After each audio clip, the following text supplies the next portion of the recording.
ঢাকা বিশ্ববিদ্যালয়ের অধিভুক্তি থেকে এই ঐতিহ্যবাহী কলেজগুলোকে আলাদা করে একটি স্বতন্ত্র প্রাতিষ্ঠানিক রূপ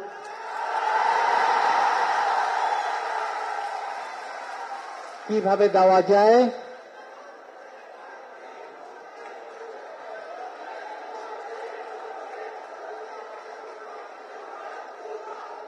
কয়েক বছর আগে ঢাকার ঐতিহ্যবাহী কলেজগুলোকে একটা অপরিণামদর্শী বলবো সিদ্ধান্তের কারণে ঢাকা বিশ্ববিদ্যালয়ের অধিভুক্ত করা হয়েছিল।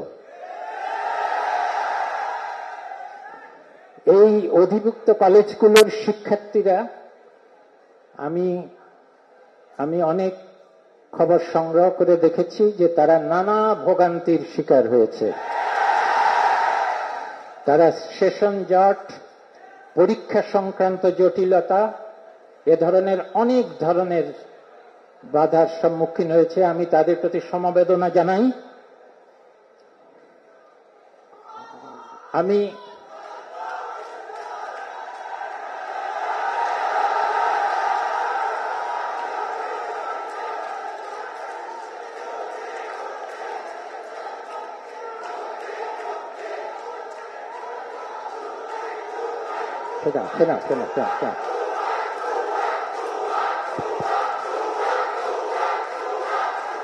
সুপ্রিয় ছাত্ররা, তোমাদের কাছ থেকে নীরবতা আশা করছি। সুপ্রিয় ছাত্ররা, তোমাদের কাছ থেকে নীরবতা আশা করছি।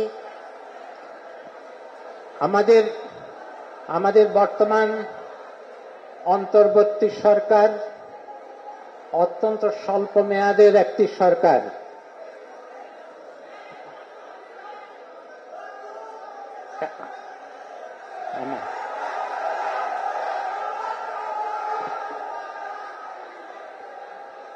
সকলকে অনুরোধ করছি, দয়া করে আপনারা বসুন। প্রিয় ছাত্রবৃন্দ, সকলকে অনুরোধ করছি। আমাকে এই সরকারের আমি 1996 সালে যখন প্রথম তত্ত্বাবধায়ক সরকার ছিল, তখন আমি অর্থ ও পরিকল্পনা মন্ত্রণালয়ের দায়িত্বে ছিলাম। এই অন্তর্বর্তী সরকারের সময় আমাকে যখন বলা হলো আমি কোন মন্ত্রণালয়ের দায়িত্ব নিতে চাই, তখন আমি ইচ্ছা করে স্ব-উদ্যোগে বলেছিলাম আমি শিক্ষা মন্ত্রণালয়ের দায়িত্ব নিতে চাই।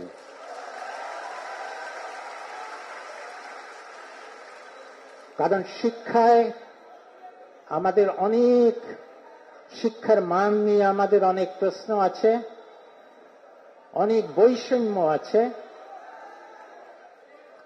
এবং তোমরা জানো যে আমি দায়িত্ব গ্রহণের পর বলেছিলাম যে ঢাকা বিশ্ববিদ্যালয়ের অধিভুক্তি থেকে এই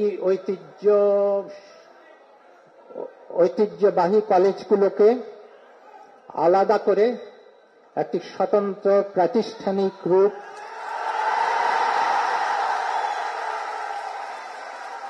কিভাবে দেওয়া যায়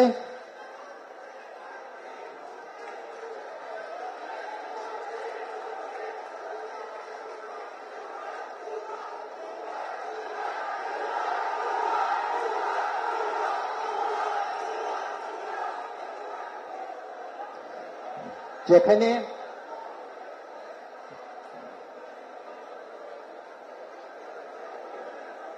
সুপ্রিয় শিক্ষার্থীবৃন্দ, আমরা আমাদের আজকে সম্মানীয় প্রধান অতিথির সম্মানে নীরবতা অবলম্বন করে তার অভিজ্ঞতার কথা, তার পরিকল্পনার কথা আমরা শুনব।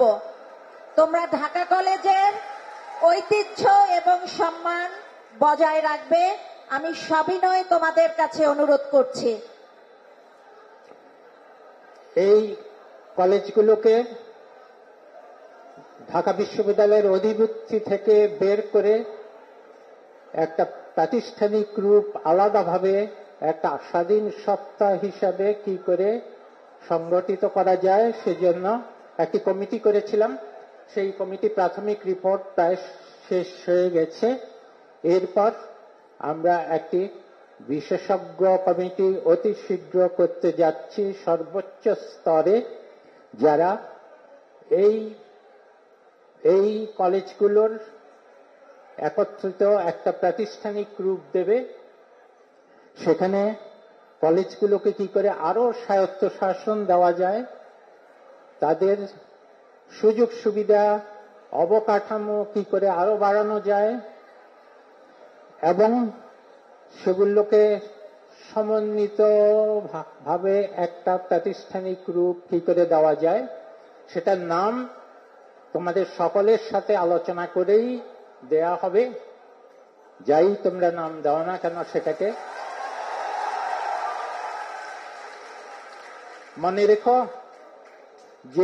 যে নামই দাও না কেন, আসল কথা হলো তোমাদের শিক্ষার মানের উন্নতি,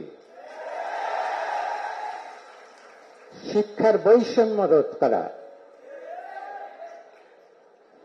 এবং নামকরণ তোমরা যা ইচ্ছা দাও, মনে রেখো যে London school of economics school না, MITও ইনস্টিটিউট না। কাজেই তোমাদের কাছে তোমাদের আলাপ আলোচনার মাধ্যমে কি নাম দেবে সেই স্বতন্ত্র সত্তার, সেটা তোমরাই ঠিক করবে। তবে একটি জরুরি কথা বলে রাখি, যে যেই উচ্চ ক্ষমতা সম্পন্ন সবচেয়ে বড় শিক্ষাবিদদেরকে নিয়ে যেই কমিটি গঠন করা হবে, তাদের কয়দিনে রিপোর্ট দিচ্ছে বা কিভাবে কাজ করছে সেটা তোমরা প্রতিনিয়ত দেখতে পারবে। এবং এটার জন্য বসে থেকে কোনো লাভ হবে না, কারণ আমাদের সময় অত্যন্ত সংক্ষিপ্ত। কাজেই প্রাথমিক কি কাজগুলো কমিটির কবে রিপোর্ট দেবে সেটার জন্য মাথা ঘামাইও না। আমরা এখন থেকেই নিবিড়ভাবে পর্যবেক্ষণ করে পর্যায়ক্রমে কি কি পদক্ষেপগুলো নেওয়া যাবে সেগুলো এখন থেকেই শুরু করে দেব, যাতে তোমাদের জন্য সবচেয়ে সম্মানজনক একটা পরিস্থিতি সৃষ্টি হয়। কিন্তু বর্তমানে যারা যেই শিক্ষা ব্যবস্থায় আছে তোমাদের অনার্স এবং MA তে, সেটা যেন কোনোভাবেই বিঘ্নিত না হয়, বরং সেটার যে অসুবিধাগুলো আছে সেটা যেন এখনই আমি ঢাকা বিশ্ববিদ্যালয়ের কর্তৃপক্ষের সাথে আলোচনা করব, তাদেরকে অনুরোধ করব যে এই অন্তর্বর্তীকালীন সময়েও তোমাদের যে অসুবিধাগুলো সেগুলো যেন দূর করার জন্য তারা সচেষ্ট হয়।